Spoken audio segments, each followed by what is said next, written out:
نصلی و نسلم علی حبیبہ الکریم اما بعد فاعوذ باللہ من الشیطان الرجیم بسم اللہ الرحمن الرحیم وعاشروہن بالمعروف فإن کرہتموہن فعسى ان تکرہوا شیئا ویجعل اللہ فیہ خیرا کثیرا صدق اللہ العظیم وبلغنا رسولہ النبی الامین المتین الکریم ونحن علی ذلک لمن الشاہدین والشاکرین والحمد للہ رب العالمین۔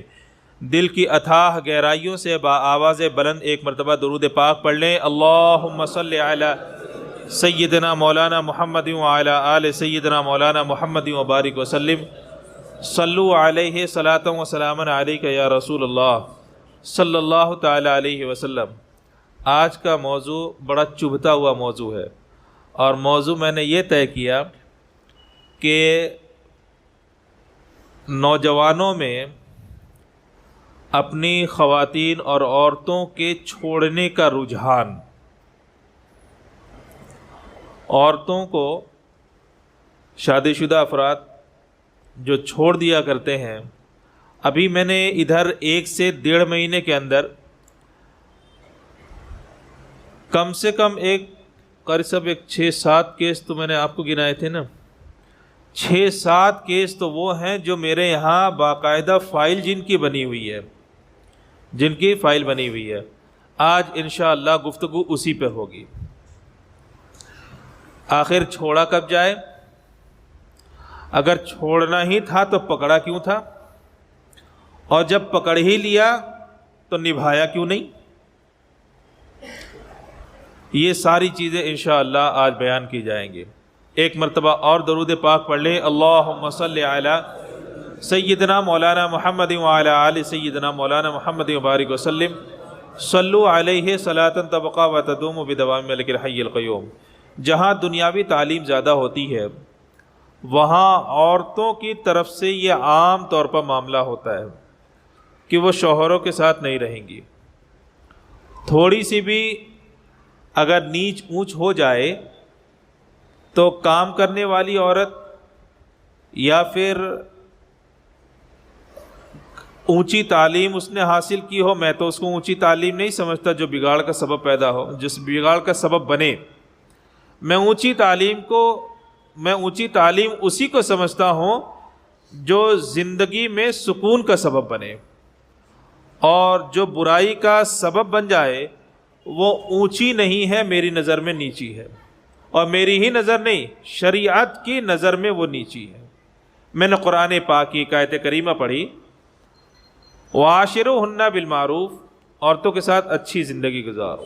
فإن کرہتموہن، اگر تمہیں ان کے اندر کوئی برائی بھی نظر آئے تو ہو سکتا ہے اللہ تبارک و تعالیٰ نے اس میں کچھ بھلائی بھی رکھی ہو سکتا ہے اللہ تبارک و تعالیٰ نے اس میں کچھ بھلائی بھی رکھی ہو۔ وَيَجْعَلُ اللَّهُ فِي خَيْرًا كَثِيرًا، اور اللہ کو تم ایسا پاؤ گے جو بہت زیادہ خیر دینے والا ہے، اچھائیاں عطا فرمانے والا ہے، بھلائیاں عطا فرمانے والا ہے۔ الگ ہونے کا رجحان ان عورتوں میں زیادہ ہوتا ہے جن کے پاس دنیاوی تعلیم زیادہ ہوا کرتی ہے۔ ہر ایک ایسے نہیں ہوتی، لیکن بعض ایسی ضرور ہوتی ہیں۔ اس کی وجہ یہ ہوا کرتی ہے کہ گھر کی تربیت، اور دوسرا سب سے بڑا معاملہ ان کے اسکول کا اور کالج کا، یونیورسٹی کا ہوتا ہے۔ وہاں کا رکھ رکھاؤ، رہن سہن، اور ایک بہت بڑا لفظ کہا جاتا ہے ہماری آزادی، فریڈم، آزادی۔ یہ وہ سبب بنتا ہے جو ہر ایک کو پریشان کر دیا کرتا ہے۔ اسلام میں عورت کو کتنی آزادی دی گئی، اور اسلام میں مرد کو کتنی آزادی دی گئی ہے۔ اسلام میں عورت کو کتنی آزادی دی گئی، اور اسلام میں مرد کو کتنی آزادی دی گئی ہے۔ اسلام کے اصول وہی ہیں، مرد کے لیے بھی عورت کے لیے بھی، کہ غیر محرم کو دیکھنا اس کے لیے جائز نہیں ہے، غیر محرم کو دیکھنا اس کے لیے جائز نہیں ہے۔ اب جب کھلے ہوئے ماحول میں پرورش پائیں گے، یونیورسٹی میں ہو یا کالج میں ہو، میں یہ نہیں کہتا کہ بچوں کو نہ پڑھائیں، میرا جملہ پہلے والا یاد کیجئے، گہرے پانی میں بھیجنے سے پہلے تیرنے کا فن سکھائیں۔ اگر آپ نے تیرنا نہیں سکھایا تو وہ ڈوب جائے گا گہرے پانی میں جا کر کے۔ اسی طرح سے دنیاوی تعلیم حاصل کرنے سے پہلے دین کی تعلیم اگر نہ دی تو پھر وہ بھی بہک جائے گا اور گمراہ ہو جائے گا، وہ بھی بہک جائے گا اور گمراہ ہو جائے گا۔ آج میں نے جو محسوس کیا وہ یہ، ہمارا اور آپ کا معاشرہ، ہمارا اور آپ کا معاشرہ، یہاں خواتین کم چھوڑتی ہیں، مرد حضرات زیادہ چھوڑتے ہیں، مرد حضرات زیادہ چھوڑتے ہیں۔ اور چھوڑنے کا سبب کیا ہوتا ہے؟ چھوڑنے کا سبب بڑا معمولی، اور مجھے حیا آتی ہے یہ بتاتے ہوئے کہ آدھار کارڈ نہیں بنانے کے لیے گئے تو بیوی کو چھوڑ دیا۔ کیا آپ کو لگتا ہے کہ واقعی یہ ایک سبب بیوی کو چھوڑنے کے لیے کافی ہے؟ بھائی جو چیزیں ہمارے سامنے گزری ہیں وہ میں بول رہا ہوں، میرے بولنے اور جو روایتیں بیان کرتے ہیں، جو تاریخیں بیان کرتے ہیں، ان میں فرق ہے۔ فرق کیا ہے؟ وہ بات پچھلی بتائیں گے، ہم آپ کو حال کی بات بتا رہے ہیں، ہم آپ کو حال کی بات بتا رہے ہیں۔ کیا اتنا سبب، چلو مان لیا ماں باپ نے بیوی کو گھر پہ بیٹھا لیا، اب آپ بار بار جا رہے ہیں کہ ان کو بھیجیں، صلح و مصالحت کرا رہے ہیں، اگر وہ نہیں بھیجیں گے تو کیا آپ طلاق دے دیں گے؟ کیا آپ اس کو چھوڑ دیں گے؟ کیا واقعی زندگی اتنی ہلکی ہو چکی ہے کہ چھوٹی چھوٹی باتوں کی بنیاد پر عورت کو چھوڑا جا سکے؟ مسلمانوں ایسا نہیں ہے، مسلمانوں ایسا نہیں ہے۔ ہم ان تمام باتوں کی بنیاد پر نہیں چھوڑ سکتے۔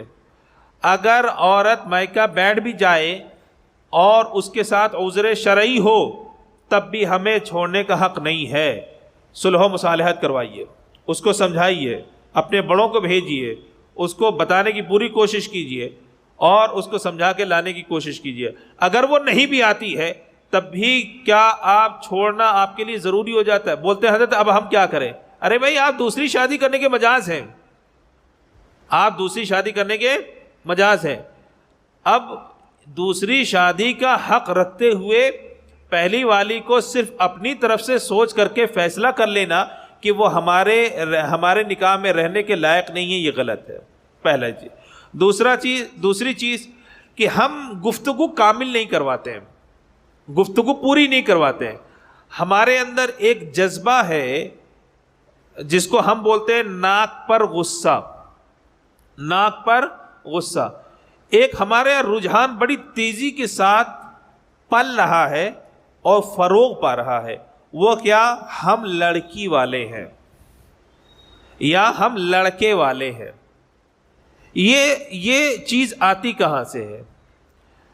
کیا لڑکے والوں کو اللہ نے بہت زیادہ حقوق دے رکھے ہیں اور لڑکی والوں کو کم دے رکھے ہیں؟ اچھا، لڑکی والوں نے بھی دب کر کے اپنے اوپر ظلم کو روا رکھا۔ ایک صاحب ملے، میں نے کہا کہ جب آپ کی بچی کے ساتھ اتنا ظلم ہوا تو آپ نے آواز کیوں نہیں اٹھائی؟ بولتے ہم لڑکی والے ہیں نا۔ میں نے کہا لڑکی والے ہونے کا مطلب کیا ہے کہ آپ ظلم کو برداشت کرتے رہیں، تشدد کو برداشت کرتے رہیں۔ آپ یاد رکھیں، ظلم کو برداشت کرنا بھی ظلم ہے۔ ہم پیدا ہوئے ہیں حق کا ساتھ دینے کے لیے۔ ہم لڑکی والے یا لڑکے والے یا اپنے ماں باپ یا اپنے بہنوئی یا اپنی بہن کا منہ دیکھ کر کے زندگی میں فیصلہ نہیں کر سکتے۔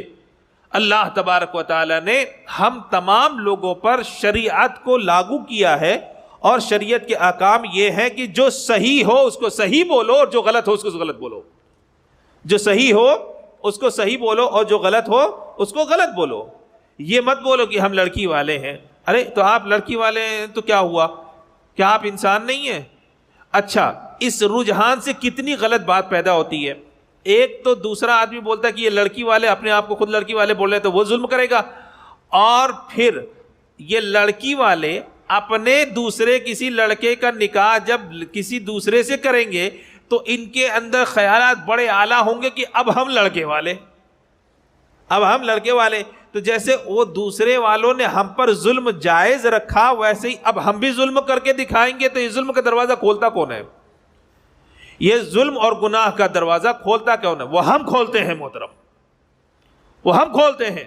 ہم نے اسلام کو سمجھا ہی نہیں ہے، ہم نے اسلام کو سمجھا ہی نہیں ہے۔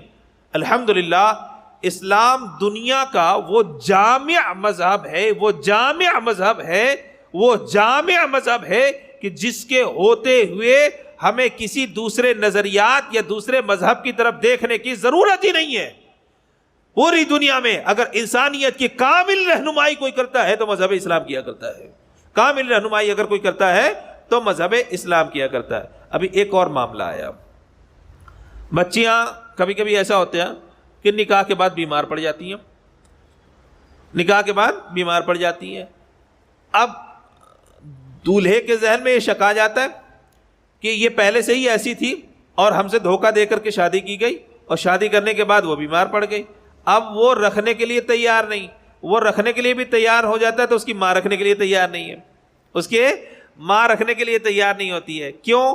ایسی بچی کو کیوں لے کر کے آ گئے جو اتنی بیمار ہو, جو گھر کا کام کاج بھی نہ کر سکے, اس طرح کی بات. محترم, اگر کوئی بچی بیمار ہو جائے تو کیا آپ کا یہ حق ہے کہ آپ اسے چھوڑ دیں؟ فرض کرو اس کا الٹا کر لو. اگر بچی بیمار نہ ہو کر کے بچہ بیمار ہو جائے, دلہن بیمار نہ ہو کر کے دولہا بیمار ہو جائے, اور جب دولہا بیمار ہو تو عورت کھڑی ہو کر کے کہے کہ کیسے بیمار آدمی کے ساتھ میرا نکاح کر دیا, میں رہنا نہیں چاہتی, تو بولو اس کے دل پہ کیا گزرے گی؟ بھائی جیسے آپ کا دل ہے ویسے دوسرے انسان کا بھی تو دل ہے.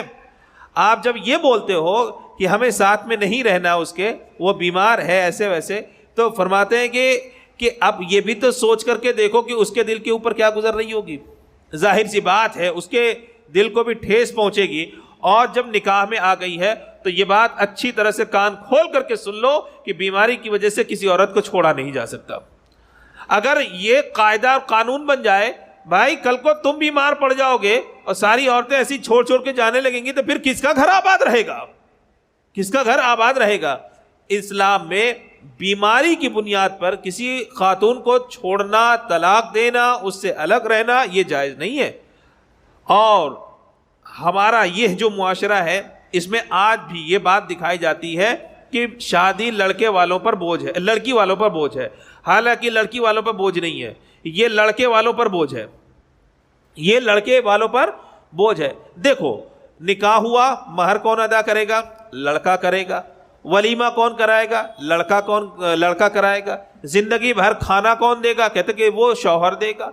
زندگی بھر رہنے کے لیے مکان کون فراہم کرے گا؟ تو وہ شوہر کرے گا. کہتے ہیں کہ زندگی بھر اگر کپڑے کی ضرورت پڑی تو کون دے گا؟ کہتے ہیں کہ وہ بھی شوہر دے گا. ضروریات کو کون پورا کرے گا؟ وہ بھی شوہر پورا کرے گا. چلو اولاد ہو گئی تو اب بچوں کا خرچ کون اٹھائے گا؟ شوہر اٹھائے گا. ان کے بھی کھانے پینے کا خرچ, ان کے بھی دیکھ بھال کا خرچ, ان کی بھی تعلیم و تربیت کا خرچ, ان کے بھی نان و نفقے کا خرچ. وہ بیمار پڑ جائیں تو ان کو علاج و معالجہ کرانا, یہ بھی خرچ. یہ سارے اخراجات ساری زندگی کے واسطے کون اٹھاتا؟ کہتے شوہر اٹھاتا. تو تم نے کیسے سمجھ لیا کہ یہ بوجھ ہے عورتوں لڑکیوں پر؟ یہ تو حقیقت یہ ہے کہ ذمہ داری اٹھانا یہ مردوں کا کام ہے. اور جو مرد ذمہ داری چھوڑ دیا کرتا ہے حقیقت میں وہ اللہ کی نظر میں, شریعت کی نظر میں گنہگار ہے. اور ایک چیز اور بول رہا ہوں, اور اچھی طرح سے اس کو سن لو, کہ کبھی بھی اگر عورت کو چھوڑنا ہو تو بغیر علماء کے مشورے کے ہرگز نہیں چھوڑنا. بغیر علماء کے مشورے کے. آج دشواریاں, پریشانیاں اور ساری مصیبتیں آتی کیوں ہیں؟ وہ آتی اس لیے ہیں کیونکہ پہلے معاملہ کر دیا جاتا ہے, بعد میں فتویٰ پوچھا جاتا ہے. پہلے معاملہ کر دیا جاتا ہے, بعد میں فتویٰ پوچھا جاتا ہے. بھائی بکری کے ذبح کرنے کا ایک طریقہ ہے, چاقو سے ذبح کرنا ہے, بسم اللہ اللہ اکبر کہہ کر کے ذبح کرنا ہے, اور زندہ بکری کو ذبح کرنا, مردے کو نہیں کرنا. اور اس کے شرائط میں سے یہ ہے کہ ذبح کرنے والا مسلمان ہو, بسم اللہ اللہ اکبر پڑھ کر کے ذبح کیا ہو. یہ تمام شرائط ہے کہ نہیں ہے؟ یہ تمام شرائط ہیں. تو فرماتے ہیں کہ اس کا ایک طریقہ ہے, تبھی جا کر کے بکری حلال ہوگی. آپ گئے اور آپ نے نہ دعا پڑھی نہ بسم اللہ اللہ اکبر کہا, اٹھا کر کے ذبح کر دیا. اب وہ بکری مر گئی. اب آ کر کے بولتے ہیں حضرت اب مسئلہ کیا؟ ارے مسئلہ بچا کہاں؟ آپ نے تو دین کا تماشا بنا دیا. اٹھایا, تینوں طلاق ایک مرتبہ میں دے دیا آپ نے, اور پھر بولنے کہ حضرت اب کیا صورت ہوگی. ارے صورت بنانے کے لیے آپ نے چھوڑا کہاں؟ شریعت مطہرہ اتنی رحیم اور اللہ کریم اتنا کریم ہے کہ اس نے اس معاملے میں ہمارے لیے کتنی ہدایات رکھی ہیں. کیا ایک 3 طلاق ایک وقت میں دینا صحیح ہے، درست ہے؟ کہتے گنہگار ہے آدمی، بلا شبہ گنہگار ہے. تو آپ نے دی کیوں؟ اور دینے سے پہلے پوچھا کیوں نہیں؟ نکاح سے پہلے پوری بارات جمع کرنا آپ کو یہ یاد رہتا ہے، اور الگ ہونے سے پہلے کسی سے مشورہ کرنا یہ یاد نہیں رہتا. تو اچھا، اس میں ایک چیز اور بھی ہے، کبھی کبھی عورتوں کا بھی دخل ہوتا ہے، کبھی کبھی عورتوں کا بھی دخل ہوتا ہے. ایک بات سن لو، عورتوں کا دخل کیسے ہوتا ہے؟ جھگڑا ہوا، بیوی کے ماں باپ آ کر کے سیدھا بولتے ہیں ہماری بیٹی کو ہمارے گھر پہ بھیج دو. آپ یہ کیسے فیصلہ کر سکتے ہیں؟ آپ یہ کیسے فیصلہ کر سکتے ہیں؟ بیٹی آپ کی، آپ کو بولنے کا حق ہے، ہم نے اس کو پیدا کیا، ماں باپ ہیں، لیکن یاد رکھو لے جانے کے لیے شوہر کی اجازت ضروری ہے. شوہر کی اجازت ضروری ہے. مجھے یہ بتاؤ، بیٹے پر دنیا میں اللہ اور اس کے رسول کے بعد سب سے بڑا حق ماں باپ کا ہے، اور بیوی پر اللہ اور اس کے رسول کے بعد سب سے بڑا حق اس کے شوہر کا ہے. بیوی پر اللہ اور اس کے رسول کے بعد سب سے بڑا حق شوہر کا ہے. ساری ذمہ داریاں شوہر کے اوپر عائد ہوا کرتی ہیں. اس لیے کلا وحاشا کبھی بھی اپنی بچی کی طرفداری کرنے کی کوشش نہ کریں. آج ہمارے گھروں کا ماحول ایسا ماحول نہیں ہے جو دینی ماحول ہونا چاہیے، دینی مذہبی ماحول ہونا چاہیے. آج کون سے ماں باپ ہیں جو نکاح سے پہلے باقاعدہ طور پر بچیوں کو وصیت کرتے ہو، بتاتے ہو، نصیحت کرتے ہو اس بات کی کہ بیٹا یاد رکھنا اللہ اور اس کے رسول کے بعد سب سے بڑا حق تیرے شوہر کا ہے، اور تیرا اصل حق تیرے شوہر ہی کا گھر ہے. کون سے ماں باپ ہیں؟ بہت کم ہے اس طرح کے جو آج کے زمانے میں نظر آئیں گے. میں یہ نہیں بولتا کوئی کہیں نہیں ہے، ہوں گے الحمدللہ، انہی کی وجہ سے آج دنیا بھی قائم ہے، آج دنیا بھی اسی کی وجہ سے قائم ہے. لیکن اکثر کو یہ دیکھا گیا کہ بچیوں کی بلا وجہ طرفداری کرتے ہیں. اگر داماد میں عیب ہے تو اس داماد کے عیب کو دور کیا جائے، اور اگر بیٹی میں عیب ہے تو بیٹی کے عیب کو دور کیا جائے. بلا وجہ داماد کو نشانہ نہ بنایا جائے، بلا وجہ داماد کو نشانہ نہ بنایا جائے. آج پورے شہر کا ماحول کیا ہے؟ آج پورے شہر کا ماحول کیا ہے؟ آرام سے 10 بجے اٹھنا، 11 بجے اٹھنا. ایک صاحب نے آج ہی مجھے گھڑی دیکھ کر کے کہا 5 بجے بولتے ہیں ابھی تو ہمارے کھانے کا وقت ہو رہا ہے، شام کے 5 بجے. میں نے کہا پھر ناشتہ؟ کہتے 12 بجے کے بعد کرتے ہیں ہم ناشتہ. توبہ توبہ. اب آپ 12 بجے کے بعد ناشتہ کریں اور 5 بجے کے بعد کھانا کھائیں، ٹھیک ہے آپ کے گھر کا ماحول کیسا بھی ہو، آپ تو اپنی زندگی گزار رہے ہیں. آپ کی چھوٹی بہن بھی گھر میں ہے، ظاہر سی بات ہے وہ بھی آپ ہی کے ساتھ اٹھے گی 11-12 بجے. بھائی پورا گھر ہی جب سو رہا ہے تو وہ اکیلے جگ کے کیا کرے گی؟ اب اس کو عادی بنایا. اب سسرال پہنچی، سسرال پہنچنے کے بعد وہاں کا ماحول فجر بعد سونے کا نہیں تھا. اب یہ سونے کی عادی ہے، یہ سونے کی عادی ہے. اب اگر سو گئی تو ساس نے اچھے سے سنا دیا، اور اگر نہیں سوئی تو اس کو کچھ بے قراری ہو گئی تو اس نے جا کے دنیا بھر کی شکایتیں کی. اب اگر ساس نے سنایا، ساس نے اگر کچھ بولا تو اس کی شکایتیں گھر میں جا کر کے کہ مجھے سونے بھی نہیں دیتے، آرام بھی نہیں کرنے دیتے، اور ایسا ایسا گھر کا ماحول بنا کر کے رکھا ہے. محترم، اگر دین اور مذہب کے اعتبار سے چلنا سیکھو، دنیا بھی بڑی عزت و وقار کے ساتھ گزارو گے زندگی، اور آخرت میں بھی بہت عزت و وقار کے ساتھ گزارو گے. آخرت بھی تمہاری سنور جائے گی. دیکھو یہ باتیں میں اس لیے بولتا ہوں کیونکہ یہ ہر گھر کی پریشانی ہوتی چلی جا رہی ہے. اور یاد رکھو میرے بولنے سے اگر کم نہ ہوئی تو تمہاری پریشانیاں بھی کم نہ ہوگی. میری بات سمجھنے آپ کہ اگر میرے بتانے کے باوجود بھی ہمارا یہ علمی فریضہ ہے کہ ہم احکام خداوندی کو آپ تک پہنچائیں، احکام خداوندی کو آپ تک پہنچائیں، بتائیں کہ مذہب کیا ہے. اگر آپ نے اس پر عمل نہ کیا تو یاد رکھیں، یہ نہ سمجھیں کہ آپ کی پریشانیاں کم ہو جائیں گی. یہ تو قیامت کی نشانیوں میں سے ہے کہ جیسے جیسے قیامت کم آئے گی پریشانیاں بڑھتی چلی جائیں گی، بڑھتی چلی جائیں گی. تو چلیے، ایک تو یہ چھوڑنے کا رجحان، میری نظر میں سب سے بڑا رجحان یہ ہے. میں واضح لفظ میں بول رہا ہوں، آپ کو برا لگے اچھا لگے کچھ بھی لگے سن لو آپ. ایک وہ نوجوان جو شادی شدہ نہیں ہے، بھائی میرے قرآن پاک میں پارے اتنی جلدی سے نہیں نکالتا جتنی جلدی سے واٹس ایپ اور فیس بک کھول لیا کرتا ہے. آپ اپنے دل پہ ہاتھ رکھ کر کے بولنا کہ اس ممبر پہ بیٹھ کر کے میں غلط بول رہا ہوں یا صحیح بول رہا ہوں. اپنے دل پر ہاتھ رکھ کر کے بولنا. اب تم نے کیا کیا؟ فیس بک کھولا، واٹس ایپ کھولا، اور سب سے گندی چیز یوٹیوب کھولا. ارے بھائی یوٹیوب بھی کھولا تو کوئی اچھے پروگرام وغیرہ نہیں، اب ہم کو آپ کو ویڈیو ہی چاہیے. اچھا ویڈیو بھی دیکھو تو دینی، میں ابھی ویڈیو کی اجازت نہیں دے رہا ہوں، یہ بھول جاؤ، یہ بھول جاؤ. ابھی میرے پاس 2 بار سے ایک ہی سوال آ رہا ہے، اس کا بھی جواب دوں گا. ابھی میں اس کا بھی جواب دوں گا. ویڈیو کی تو کلا وحاشا اجازت نہیں دے سکتا، کبھی نہیں اجازت دی جا سکتی ہے. سارے فتنوں کی جڑ یہی ہوا کرتی ہے. اب سنو، آپ نے کھولا یوٹیوب اور اس کے بعد ویڈیو دیکھتے گئے دیکھتے گئے دیکھتے گئے دیکھتے گئے دیکھتے گئے، چلیے 1 مہینے نہیں بلکہ کئی سال تک دیکھا آپ نے. اب آپ نے دیکھا کیا؟ اگر آپ کچھ اچھی چیز بھی دیکھ رہے ہیں تو ظاہر سی بات ہے بیچ بیچ میں ایڈ آئیں گے، ظاہر سی بات ہے بیچ بیچ میں ایڈ آئیں گے. آپ کا ذہن ایک خاکہ بنا لیتا ہے کہ میرے آنے والی جو شریک حیات ہوگی وہ ایسی ایسی ہوگی. آپ کا ذہن ایک خاکہ بنا لیتا ہے کہ اتنی خوبصورت ہوگی، ایسے ہوگی، آسمان سے اتار کر کے لائی جائے گی. ارے یار ایک بات یاد رکھو، یہ دھوکے کی دنیا ہے، یہ دھوکے کی دنیا ہے. جتنا بنا سنوار کر کے اس میں دکھایا جاتا ہے، اگر ان کا میک اپ اتار دیا جائے تو نگاہیں نفرت کرنے لگے گی ان کو دیکھ کر کے. اور تم جن کو دیکھا کرتے ہو باخدا اپنی زندگی میں دیکھ لو اور کھنگال کر کے دیکھ لو کون سا ایکٹر ایسا ہے جس کی دنیاوی زندگی کامیاب ہو.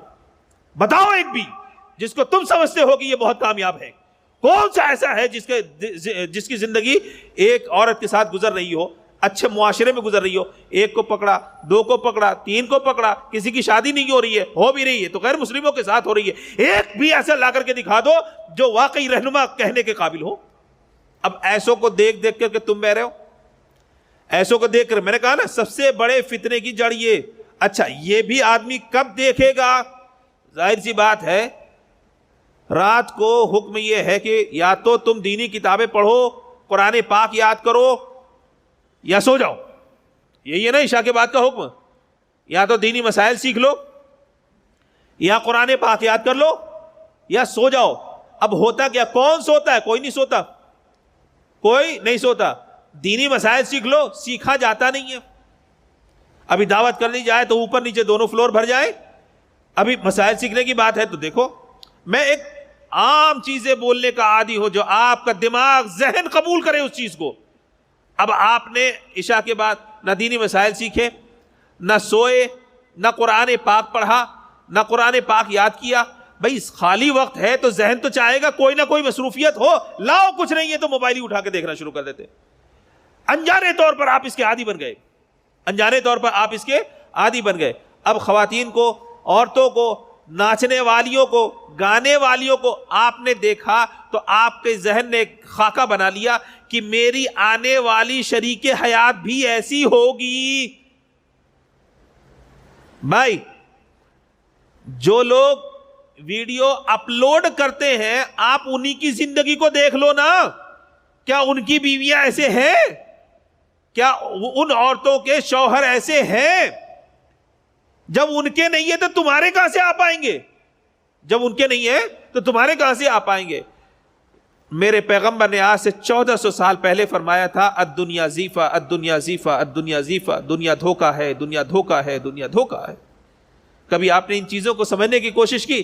جانے انجانے طور پر گناہوں کی طرف کھینچتے چلے جا رہے ہیں، گناہوں میں پڑتے چلے جا رہے ہیں.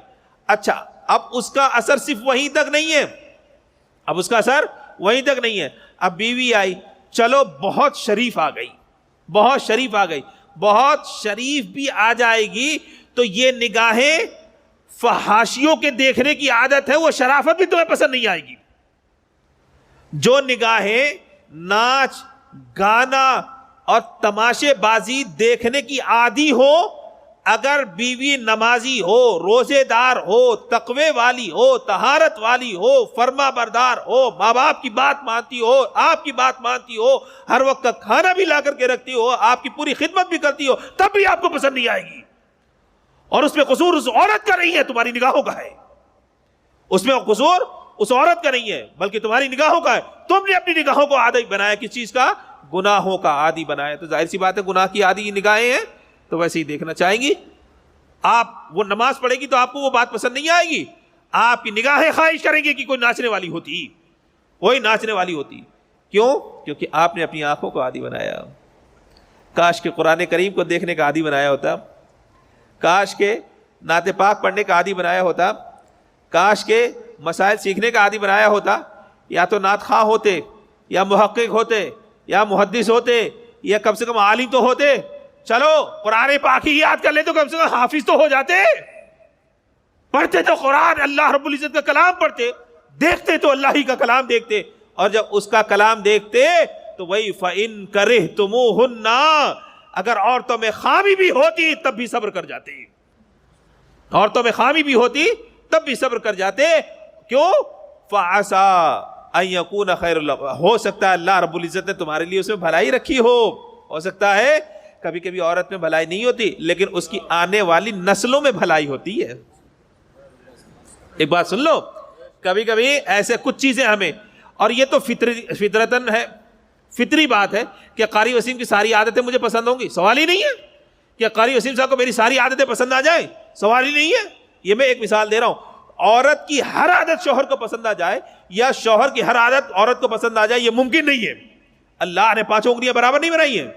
اللہ نے 5 انگلیاں برابر نہیں بنائی. بہت ساری ایسی باتیں ہوں گی جو ناپسند ہوگی، بہت ساری ایسی باتیں ہوں گی جو آپ کو ناپسند ہوگی، اور بہت ساری ایسی بھی باتیں ہوں گی جو آپ کی انہیں بھی ناپسند ہوگی، انہیں بھی ناپسند ہوگی. ہمارا اپنا دل اور اپنا دماغ معیار نہیں ہے. اگر کوئی معیار ہے تو وہ شریعت مطہرہ معیار ہے. شریعت مطہرہ معیار ہے. شریعت کے اعتبار سے وہ نماز روزے کی پابند ہے. بہت احترام، چاہے خوبصورت ہو نہ ہو، اس سے ہمیں کوئی فرق نہیں پڑتا. اگر وہ اللہ کے رسول کے، اللہ اور اس کے رسول کے فرما بردار ہے، یقیناً زندگی بھر آپ کی بھی فرما بردار رہے گی. یقیناً وہ آپ کی بھی فرما بردار رہے گی. اور جو اللہ اور اس کے رسول کا فرما بردار نہیں وہ کسی کا فرما بردار نہیں. ٹھیک؟ تو بات سمجھ میں آئی؟ کوئی بھی فیصلہ لینے سے پہلے 1000 بار سوچنا. کوئی بھی فیصلہ لینے سے پہلے 1000 بار سوچنا. گھر کے بڑوں سے مشورہ کرنا. اگر پھر بھی نہ جم پائے اور پھر بھی بات بن نہ پائے تو پہلے علماء سے مشورہ کرنا کہ اس پر عمل کروں یا نہ کروں. اچھا، ایک تو یہ کہ یہ موبائل کی وجہ سے ایسے ہوتا ہے، ایک تو یہ کہ یہ موبائل کی وجہ سے ایسے ہوتا ہے. دوسرا سبب صحبت کا اثر ہے نا. یہ حقیقت ہے، جو ہے وہ بول رہا ہوں. ہم آپ سب لوگ ساتھ میں رہتے ہیں، ہم اور آپ سب لوگ ساتھ میں رہتے ہیں. بھائی میری صحبت میں کیا سیکھو گے؟ میری صحبت میں کیا سیکھو گے؟ میں نے زندگی بھر جو پڑھایا، سکھایا، بتایا وہ یہی بتایا کہ حق بولنا سیکھو، حق کے ساتھ رہنا سیکھو، دغا مت کرو اور غیبت نہ کرو، چغل خوری نہ کرو، اور اپنے اندر حوصلہ پیدا کرو. یہی تو سکھاؤں گا. جس کے پاس جو ہوتا ہے وہی تو سکھائے گا. میری جھولی میں یہی ہے تو یہی سکھاؤں گا. میری جھولی میں یہی ہے تو یہی بتاؤں گا. اب آ جاؤ، کوئی سنیما دیکھنے والا ہو، کوئی اگر شراب پینے والا ہو، کوئی اگر جوا کھیلنے والا ہو. اب تو جوئے موبائل پہ بھی کھیلے جا رہے ہیں نا. جوا موبائل پہ بھی کھیلا جا رہا ہے کہ نہیں کھیلا جا رہا ہے؟ یقیناً کھیلا جا رہا ہے. اور ہم یہ بھی اچھی طرح سے جانتے ہیں کہ کھیلا بھی جا رہا ہے، اور یہ بھی اچھی طرح سے جانتے ہیں کہ ہم سے زیادہ آپ جانتے ہیں. یہ بھی جانتے ہیں کہ ہم سے زیادہ آپ جانتے ہیں. اب دیکھو، آپ کسی شرابی کی صحبت میں رہو گے، جوا کھیلنے والے کی صحبت میں رہو گے، یا پھر شراب پینے والے کی صحبت میں رہو گے، یا کچھ نہیں تو کم سے کم ایسا کاروباری جو سانس کم لیتا ہو، جھوٹ زیادہ بولتا ہو، ایسوں کی صحبت میں رہو گے. تو دنیا دار کی صحبت میں رہو گے تو ظاہر سی بات ہے وہ تمہیں گناہی تو سکھائے گا، وہ تمہیں گناہی تو سکھائے گا. کیوں آخر کہا گیا صحبت صالح ترا صالح کنت اور صحبت طالح ترا طالح کنت؟ اچھوں کی صحبت تمہیں اچھا بنائے گی، بروں کی صحبت تمہیں برا بنائے گی. تو یہ جو رجحان ہے چھوڑنے کا، پہلے نمبر پہ موبائل ہے، دوسرے نمبر پہ تمہاری صحبتیں ہیں. دوسرے نمبر پہ تمہاری صحبتیں ہیں. تیسرے نمبر پہ سنو, تمہارے گھر کا ماحول. تیسرے نمبر پہ تمہارے گھر کا ماحول. کسی بچی میں کوئی نقص پیدا ہو گیا تو ساس کو چاہیے کہ اس کی طرف اور توجہ دے, چاہیے کہ اسے دور کرے, چاہیے یہ کہ جو خامی ہے اسے ختم کیا جائے, اور اپنے بیٹے کو تسلی دے کہ اللہ نے ہو سکتا ہے تمہارے لیے اسی میں بھلائی رکھی ہو. یہ نہ ہو کر کے الٹا ہو جاتا ہے, یہ چیزیں نہ ہو کر کے الٹی ہو جاتی ہیں. ماں الگ پڑھاتی ہے, چھوڑ دے, دوسرا نکاح کر دیں گے. ایک تو کریلا اوپر سے نیم پہ چڑھ گیا, ایک تو پہلے ہی سے یہ تھا کہ کیا کروں کیسے زندگی گزاروں, اوپر سے ماں نے کر دیا. اچھا آگ لگ گئی تو تیل ڈال دیا بہنوں نے, تیل ڈال دیا, ارے میرے اتنے اچھے بھائی کے لیے ایسی عورت. اللہ کی پناہ, جس کے گھر تم جا رہی ہو اپنا انجام بھی سوچ لو, جس کے گھر تم جا رہی ہو اس کا اپنا انجام بھی سوچ لو. ہو سکتا ہے اللہ اس کے گھر میں بھی کسی بہن کو ایسا پیدا کر دے جو تمہارے بارے میں بولے, جو تمہارے بارے میں ایسے ہی جواب دے. سوچو تم اس وقت کیسا لگے گا.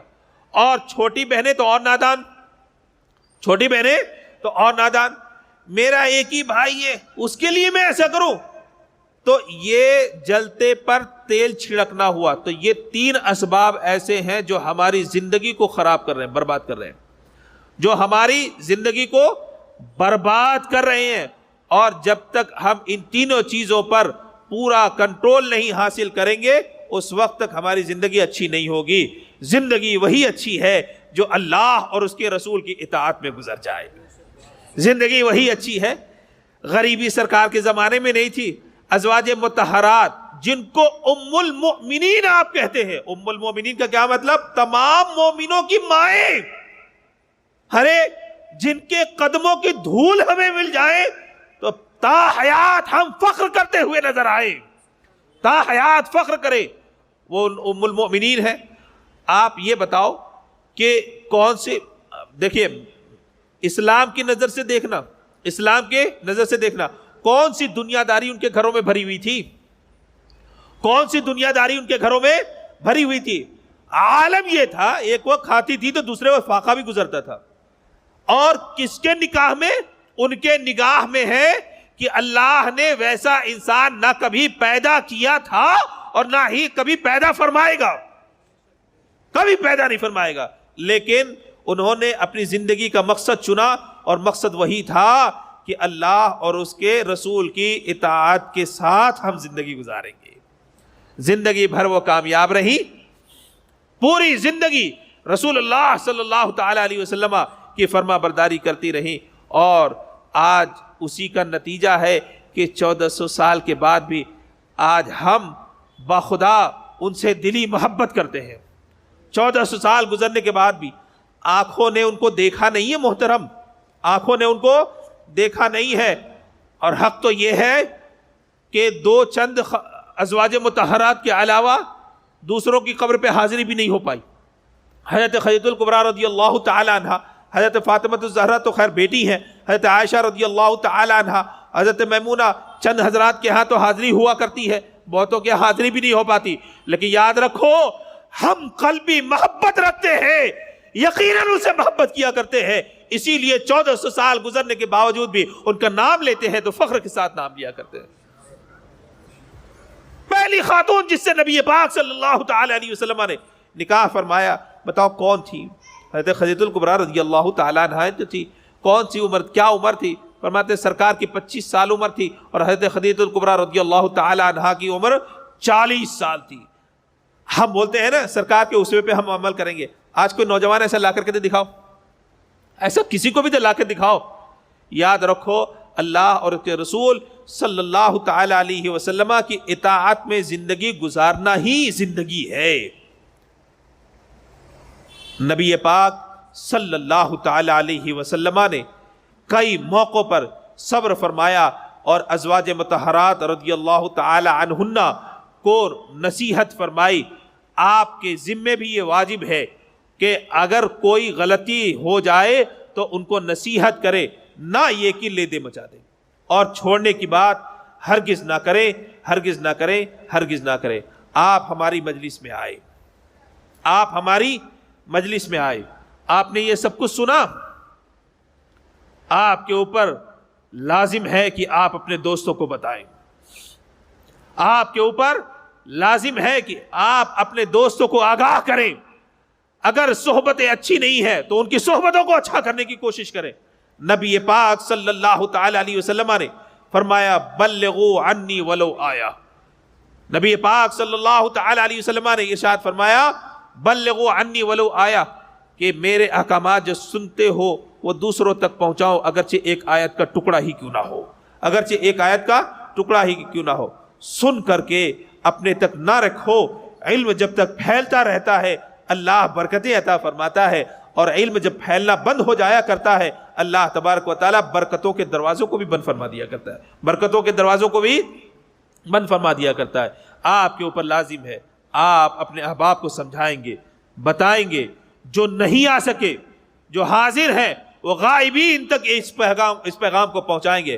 ہرگز عورتوں کو چھوڑنے کا معاملہ نہ طے کیا جائے، اور کسی بھی شوہر، کوئی بھی مرد ہو، کوئی بھی آدمی ہو، اگر نکاح ہونے جا رہا ہے، ہم یہ کہیں گے الحمدللہ آپ کے ہاں تو اب صرف علماء ہی نہیں مفتیان کرام آ کر کے رہتے، آپ کے ہاں صرف علماء ہی نہیں بلکہ مفتیان کرام بھی رہا کرتے ہیں۔ آپ ان سے پہلے پڑھیے، آپ ان سے سیکھیے کہ احکام نکاح کیا ہے، احکام طلاق کیا ہے، کن حالات میں نکاح کرنا جائز ہے، کن حالات میں واجب ہے، کن حالات میں بہتر ہے، اور کن حالات میں چھوڑا جا سکتا ہے، کس طرح کی عورتوں سے نکاح کیا جاتا ہے، کس طرح کی عورتوں سے نکاح نہیں کیا جاتا، کن حالات میں چھوڑنے کی اجازت ہے، کن حالات میں نہیں چھوڑنے کی اجازت ہے۔ بھائی آپ ساری دنیا داری کر سکتے ہیں، یہ دینداری کا معاملہ کیوں نہیں کر سکتے؟ انشاءاللہ کریں گے، انشاءاللہ تبارک و تعالی ضرور کریں گے۔ اللہ ہم سب کو صراط مستقیم پر چلنے کی توفیق رفیق عطا فرمائے۔ اب چند سوالات ہیں وہ سن لیں۔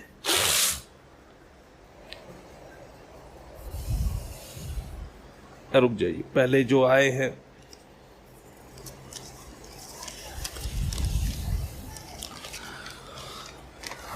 لکھتے ہیں مسلمان پر کتنا علم سیکھنا فرض ہے؟ مسلمان پر اتنا علم ہی سیکھنا فرض ہے جس کے ذریعے سے حلال اور حرام کے درمیان میں فرق کر سکے،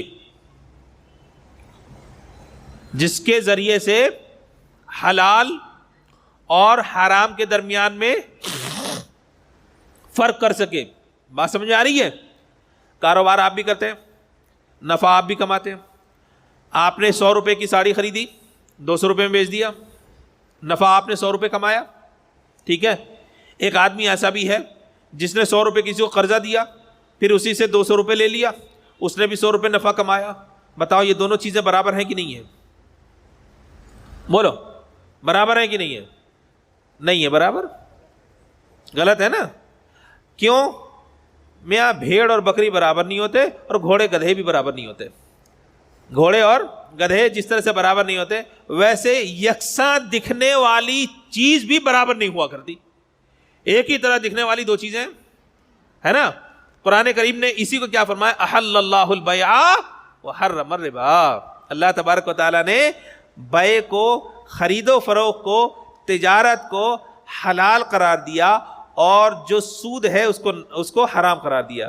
آپ کے دماغ میں یہ بات آئے گی، بھائی 100 روپے تو وہ بھی کما رہا ہے، 100 روپے یہ بھی کما رہا ہے، تو وہ حلال یہ حرام۔ ہاں، اب اس کے لیے آئیے علماء کی صحبتوں میں بیٹھیے، آئیے علماء کی صحبتوں میں بیٹھیے، تو آپ کو سمجھ میں آئے گا کہ وہاں پر ایک جنس کا تبادلہ اسی جنس سے نہیں ہے، دوسرے سے ہے۔ کپڑا اور پیسہ، پیسہ الگ ہے، کپڑا الگ ہے، پیسہ الگ ہے، کپڑا الگ ہے۔ اگر کپڑے کے بدلے میں پیسہ یا پیسے کے بدلے میں کپڑا ہوا تو کہتے ہیں قلیل کثیر دونوں جائز ہے، یعنی کم قیمت پہ بیچا جائے، زیادہ قیمت پہ بیچا جائے، یہ جائز ہوگا۔ لیکن اگر ایک ہی جنس ہو جائے دونوں طرف پہ تو فرماتے ہیں اب جائز نہیں ہوگا۔ جیسے سونا ایک جنس ہے، آپ چاہیں کہ 10 گرام سونا دے کر کے آپ سے 12 گرام سونا لے لیں، یہ جائز نہیں ہوگا، یہ جائز نہیں ہوگا۔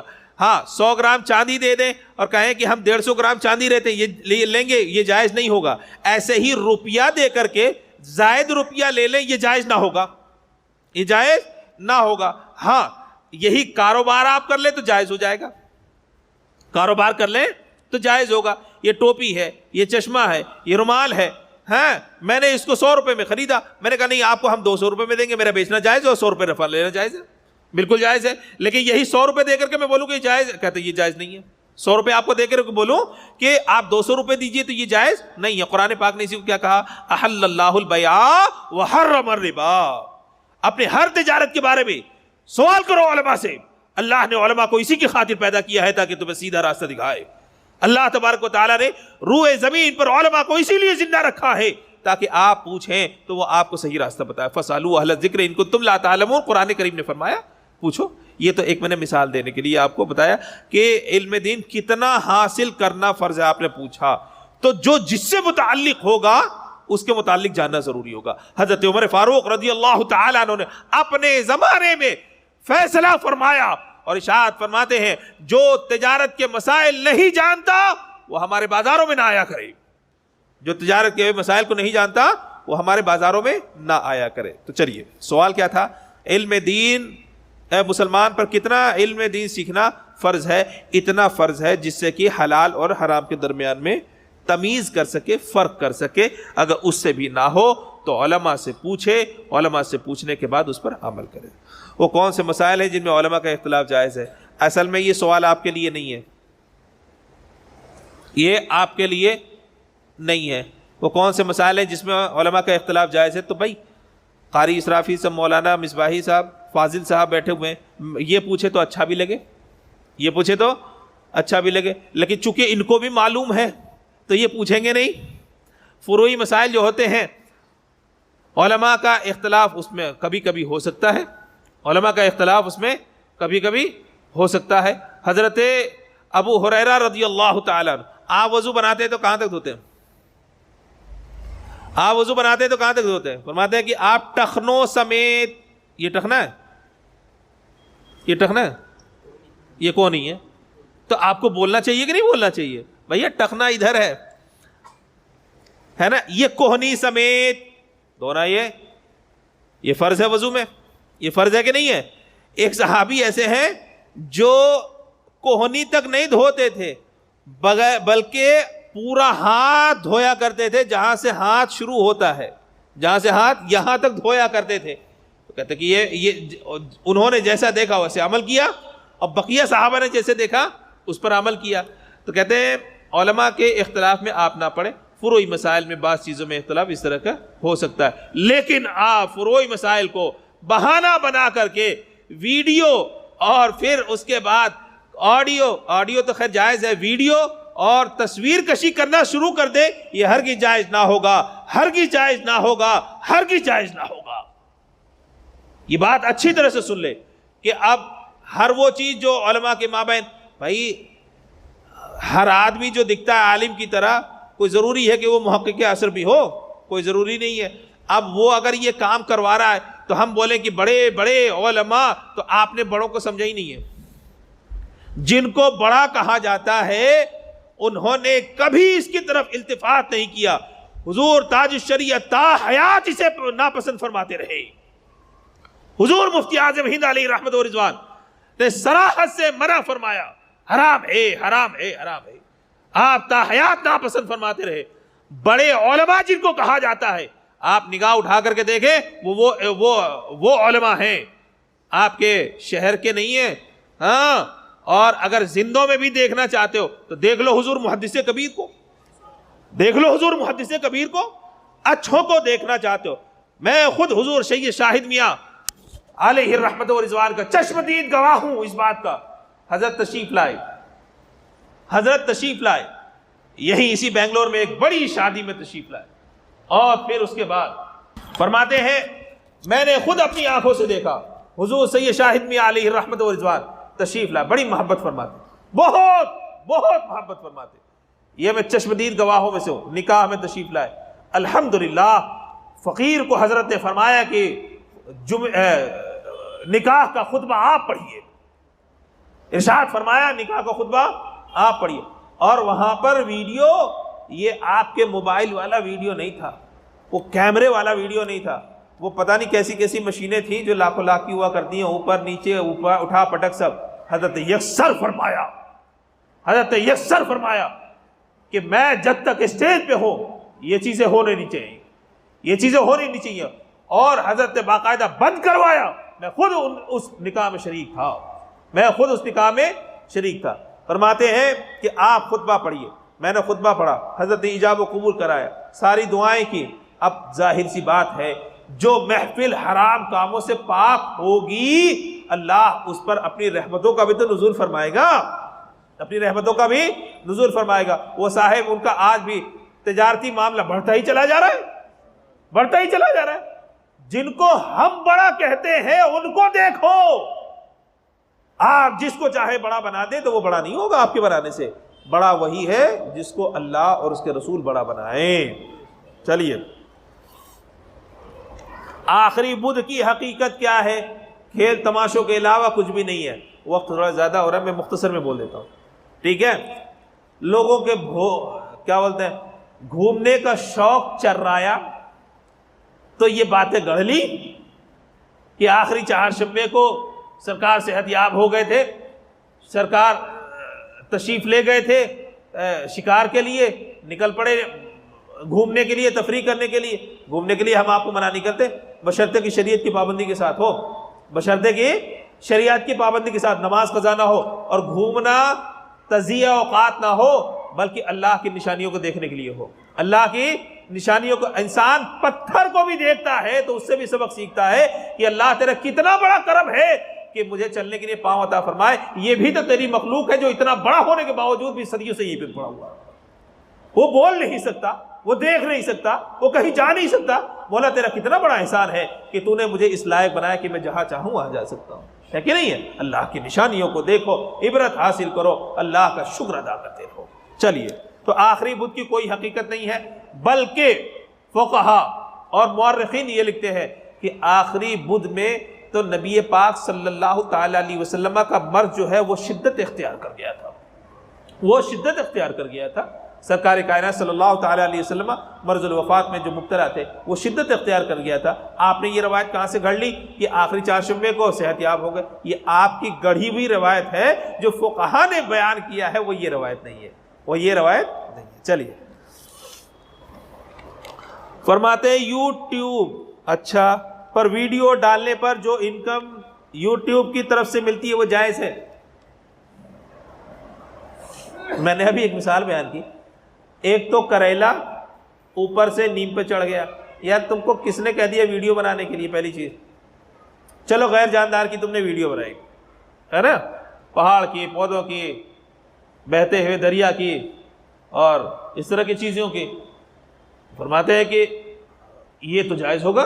جاندار کی تصویر، جاندار کی ویڈیو یہ بنانا ناجائز و حرام ہے، لیکن جو غیر جاندار ہے ان کی تو جائز ہے. اب ایسا نہیں کہ پرندے، اور ہنستے ہنستے ایک چیز اور بول دوں، ایک صاحب نے یہاں پہ رومال لگا کے فوٹو کھینچائی. حضرت یہ جائز ہے؟ میرے لال کہاں پڑے ہو، الجھا ہے پاؤں یار کا زلف دراز میں. یہ سب ایسا نہیں ہونا چاہیے. جو حرام ہے وہ حرام ہی رہے گا. چلیے، اب کہتے ہیں اگر آپ نے غیر جاندار کی ویڈیو بنائی، ایک تو جاندار کی بنائی تو وہی حرام، یوٹیوب پہ ڈالنا وہ بھی حرام، پھر اس سے پیسے کمانا وہ بھی حرام.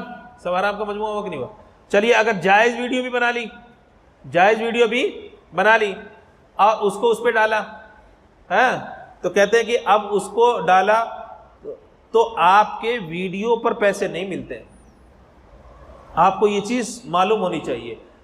آپ کی ویڈیو کو کتنے لوگ لائک کرتے ہیں اس کے اعتبار سے یوٹیوب والا دیکھتا ہے، اور پیسہ اسی اعتبار سے دیتا ہے. وہ بھی ایسے نہیں دیکھتا. مثال کے طور پہ 10,000 لوگ اگر آپ کے ویڈیو کو دیکھ رہے ہیں تو آپ کے ویڈیو کو دکھانے میں اس کا کوئی شوق نہیں ہے. اس کا شوق اتنا ہے کہ 10,000 لوگ آپ کو دیکھ رہے ہیں تو وہ اس میں دھیرے سے اپنا بھی ایڈ ڈالے گا. آپ کا ویڈیو دکھانا مقصود نہیں ہوتا ہے، ہمارا ایڈ جو ہے وہ دیکھو وہ مقصود ہوتا ہے. بات سمجھ رہے ہو؟ یہ انسان کا جو جسم ہے اوپر گوشت پوشت چمڑا سب دکھتا ہے، لیکن حقیقت میں انسان قائم کس پر ہے؟ کہتے ہیں ہڈیوں پر. تو وہ جو آپ کا ویڈیو چل رہا ہے یوٹیوب میں، اس خوش فہمی میں نہ رہے کہ اس کی وجہ سے آپ کو پیسہ مل رہا، جی نہیں، وہ آپ کے نام پر اپنی چیزیں دکھا رہا ہے، وہ آپ کے نام پر اپنی چیزیں دکھا رہا ہے. جب اپنی چیزیں دکھا رہا ہے تو وہ پیسہ اس کا دے رہا ہے، وہ پیسہ اس کا دے رہا ہے. بہرحال یہ تمام صورتیں ناجائز کی ہوں گی، یہ تمام صورتیں ناجائز کی ہوں گی. ہاں ایک چیز میں بولوں گا، بولتے ہوئے رہ گیا، آڈیو کبھی کبھی آپ اپلوڈ کرتے ہیں، ہے نا، بیانات ہوئے، نعتیں ہوئیں، اس طرح کی چیزیں آپ اپلوڈ کرتے ہیں. اب اپلوڈ کرنے کے بعد جب زیادہ لوگ دیکھیں گے تو یوٹیوب والا پیسہ دے گا، ہے نا. اس کے لیے بھی میں یہ بولتا ہوں میرا کہ اس پیسے کو لے کر کے فقراء پر تصدق کر دیں، اس پیسے کو لے کر کے فقراء پر تصدق کر دیں، اپنے لیے استعمال نہ کریں. اگر آڈیو پر بھی آ رہا ہے، پھر سے سن لو، آپ نے آڈیو اپلوڈ کیا اور اس پر بھی پیسے آ رہے ہیں، تو میرا فتویٰ یہ، میری معلومات یہ ہے کہ اس کو بھی لے کر کے آپ فقراء پر تصدق کر دیں، اپنے اوپر استعمال نہ کریں. چلیے، کسی کے ہاں پیسہ باقی ہو اور اس کی دینے کی نیت نہ ہو، دل میں زکوٰۃ کا ارادہ کر کے اس پیسے کو چھوڑ دینے سے زکوٰۃ ادا ہو جائے گی، یا اس ادھار لینے والے سے یہ کہنا پڑے گا کہ وہ پیسہ میری طرف سے زکوٰۃ رکھ لے؟ اصلاح فرمائے. میں نے انہوں نے مجھ سے پیسہ لیا، نہیں لیا ہے، بول رہا ہوں، بعد میں پریشان کریں گے آپ ان کو. کہتے ہیں انہوں نے مجھ سے پیسہ لیا، اب نہیں دینے کا ارادہ ہے، 10,000 روپے لیے تھے انہوں نے، نہیں دیے، بعد میں نیت کر لوں کہ چلو یہ زکوٰۃ میں نے چھوڑ دیے. زکوٰۃ ایسے نہیں ادا ہوتی ہے، زکوٰۃ ایسے نہیں ادا ہوتی ہے. اچھا دوسری چیز کیا، اگر میں بول بھی دوں کہ جو 10,000 روپے میں نے ان کو دیے وہ میں نے زکوٰۃ میں چھوڑ دیے، اب بھی زکوٰۃ نہیں ادا ہوگی، اب بھی زکوٰۃ نہیں ادا ہوگی. زکوٰۃ کے ادا ہونے کے لیے ضروری ہے کہ کسی فقیر کو مالک بنایا جائے. اور یہاں تو دیکھ رہے ہیں کہ آپ کا پیسہ ڈوب رہا ہے، جب پیسہ ہی نہیں ہے تو آپ نے مالک کہاں بنایا؟ اور جس وقت آپ نے دیا تھا اس وقت مالک بنایا نہیں تھا، اور اب پیسہ ہے نہیں تو مالک بنا نہیں سکتے. یہی ہے نا کہ پیسہ نہیں نکل رہا، ہم نیت کر لیں زکوٰۃ میں چھوڑ دیں، ارے اپنی طبیعت کے اعتبار سے آپ شریعت بنائیں گے. زکوٰۃ کہتے ہیں مال دینے کو، زکوٰۃ کہتے ہیں مال دینے کو. یہاں مال دیا کہاں گیا؟ جب دیا گیا تھا تو نیت نہیں تھی، اور جب نیت ہے تو مال ہے نہیں، ہے کہ نہیں ہے؟ جب دیا گیا تو اس وقت نیت تھی نہیں، اور جب مال ہے نہیں تو نیت کرنے سے فائدہ کوئی فائدہ نہیں. یہ دونوں طریقے غلط ہیں، یہ دونوں طریقے غلط ہیں. ان سے مال لینے کی کوشش کی جائے، اور جب مل جائے تو پھر آپ اس پہ نیت کر کے جس غریب کو چاہے اس کو دے سکتے ہیں. زکوٰۃ کے ادا ہونے کے لیے ضروری یہ ہے کہ آدمی فقیر کو مالک بنا دے پیسوں پر. بڑا عام سوال ہے، ایصال ثواب کرنا قرآن و حدیث سے ثابت ہے؟ چلیے، آپ کے ہاں مفتیان کرام پڑھا رہے ہیں، آپ کے ہاں مفتیان کرام پڑھا رہے ہیں. جی ہاں، ایصال ثواب جو ہے وہ قرآن اور حدیث دونوں سے ثابت ہے، قرآن اور حدیث شریف دونوں سے ثابت ہے ایصال ثواب کرنا. اب کہاں کہاں سے ثابت ہے؟ انشاءاللہ آپ علماء کی صحبت میں بیٹھیے تب آپ کو معلوم ہوگا. نبی پاک صلی اللہ تعالی علیہ وسلم کی بارگاہ میں کھجوریں لائی جاتی تھی، اور بہت ساری اس طرح کی چیزیں لائی جاتی تھی. قرآن پاک نے کہا قربات عند اللہ وصلوات الرسول، اے اللہ کے پیغمبر یہ آپ کے پاس لاتے ہیں، آپ اگر ان کو دعا فرما دیں، دعائے برکت فرما دیں، ایصال ثواب وغیرہ کی نیت سے یہ ساری چیزیں کر دیں تو ان کے لیے بہت بھلا ہو. تو یہ تو قرآن کریم سے بھی ثابت ہے. حدیث پاک میں حضرت سعد کی والدہ کے لیے حضرت سعد نے کنواں کھدوایا، سرکار سے پوچھا اے اللہ کے پیغمبر میری والدہ کا انتقال ہو گیا، اب میں ایصال ثواب کے لیے بہتر سے بہتر ان کے لیے کیا کر سکتا ہوں؟ اس زمانے میں پانی کی بڑی ضرورت ہے، سرکار نے فرمایا کنواں کھدوا دو، سرکار نے فرمایا کنواں کھدوا دو. جب حضرت سعد کھدوا دیا تو سرکار نبی پاک صلی اللہ علیہ وسلم نے کھڑے ہو کر فرمایا ہاذہ لام سعد، یہ سعد کے لیے. کیا مطلب؟ جب تک پانی پیا جاتا رہے گا اس کا ثواب حضرت سعد تک پہنچتا رہے گا، حضرت سعد کی والدہ تک پہنچتا رہے گا. تو یہ ایصال ثواب کی ڈھیروں دلیلیں ہیں. چلیے، اب ایک سوال ہے کہ کسی بزرگ کے نام پہ کوئی جانور لے کر اسے سال بھر چھوڑ دیتے ہیں اور عرس کے دن اسے ذبح کرتے ہیں، اس کے نظر دلانا اور عوام و خواص کو اس کا کھانا کھانا کیا شرعن جائز ہے؟ کیا اس طرح کا جانور غیر اللہ کے نام پر ذبح کرنا حلال ہے؟ تو پھر وما احل بہ لغیر اللہ کا کیا مطلب؟ ہاں ماشاءاللہ کسی پڑھے لکھے آدمی نے سوال کیا. نہیں صحیح ہے. دیکھو غیر اللہ کے، میں نے آپ کو دوران تقریب بتایا نا، بکری کو ذبح کرنے کے لیے شرط کیا ہے؟ بسم اللہ اللہ اکبر پڑھ کر کے ذبح کیجیے. مسلمان ذبح کرے، شرط ہے کہ نہیں ہے؟ بسم اللہ اللہ اکبر، کیا بسم اللہ اللہ کے نام سے، یہی تو ہے، یہی تو ہے. اگر اسی بسم اللہ کی جگہ آپ کسی غیر اللہ کا نام لے لیں، چاہے وہ کسی بزرگ کا نام ہو، غوث پاکی کا کیوں نہ نام لے کر کے ذبح کر دے، وہ بکری حلال نہیں ہے نا، وہ بکری حلال نہیں ہے. غیر اللہ کے نام پر ذبح کیا ہوا جانور ہرگز جائز نہیں ہوگا، چاہے وہ بتوں کے نام پر ہو، چاہے وہ بزرگوں کے نام پر ہو، چاہے وہ تمہارے میرے نام پر ہو، کسی کے نام پر ہو، وہ ذبح کرنا بھی درست نہیں، اور وہ جانور بھی حلال نہیں ہوگا. جانور کے حلال ہونے کے لیے شرط یہ ہے کہ اللہ کے نام پر ذبح کیا جائے. لیکن اس مسئلے سے آپ دھوکہ نہیں کھائیے گا. کسی بزرگ کا عرس آتا ہے، اعلیٰ حضرت عظیم البرکت علی رحمت و رضوان کا اسی مہینے میں عرس ہے، میں جاؤں اور خرید کر کے لاؤں، یہ میں نے اعلیٰ حضرت کے نام سے لیا ہے، تو یہ بتاؤ ذبح کرتے وقت میں بسم اللہ اللہ اکبر پڑھتا ہوں یا بسم اللہ اعلیٰ حضرت پڑھتا ہوں؟ ظاہر سی بات ہے ذبح کر کے وقت میں اللہ ہی کا تو نام لیتا ہوں، میں ذبح کرتے وقت اللہ ہی کا تو نام لیتا ہوں. تو وہ جانور جو ذبح ہوا، جانور جو حلال ہوا، وہ اللہ کے نام پر ہوا یا اعلیٰ حضرت کے نام پر ہوا؟ فرماتے ہیں وہ اللہ کے نام پر حلال ہوا، وہ اللہ کے نام پر. ہاں عرس وغیرہ بزرگوں کی وجہ سے ہم اس جانور کو منسوب ضرور کر دیتے ہیں ان کی طرف، ان جانوروں کو منسوب ضرور کر دیتے ہیں ان بزرگوں کی طرف کہ یہ ہمارے دادا کا ہے، یہ ہمارے نانا کا ہے، یہ فلاں بزرگ کے لیے ہے، یہ اعلیٰ حضرت کے لیے ہے، یہ مفتی اعظم ہند علی رحمۃ رضوان کے لیے، یہ حضور تاج شریعہ کے لیے ہے. ہاں یہ ہم منسوب ضرور کرتے ہیں، لیکن جانور کے حلال ہونے کی جو شرط ہے وہ شرط بھی پوری کرتے ہیں، اور وہ شرط کیا ہے؟ بسم اللہ اللہ اکبر. تو کسی بزرگ کے نام پر اگر جانور خریدا گیا تو آپ اس غلط فہمی میں نہ پڑیں کہ وہ اس بزرگ کے نام پر ذبح کیا جاتا ہو. نہیں، مسلمان وہ ہے جو جانور کو ہمیشہ اللہ کے نام پر ذبح کرتا ہے. اسی لیے اب لنگر پکتا ہے، لنگر بنتا ہے، تو لنگر میں کیا کہتے ہیں؟ فلانے بزرگ کا لنگر ہے. تو اس کا مطلب یہ نہیں ہے کہ اس لنگر میں گوشت استعمال جو کیا جا رہا ہے اس جانور کو بھی اسی بزرگ کے نام پر ذبح کیا گیا ہے، یہ مطلب نہیں ہوتا.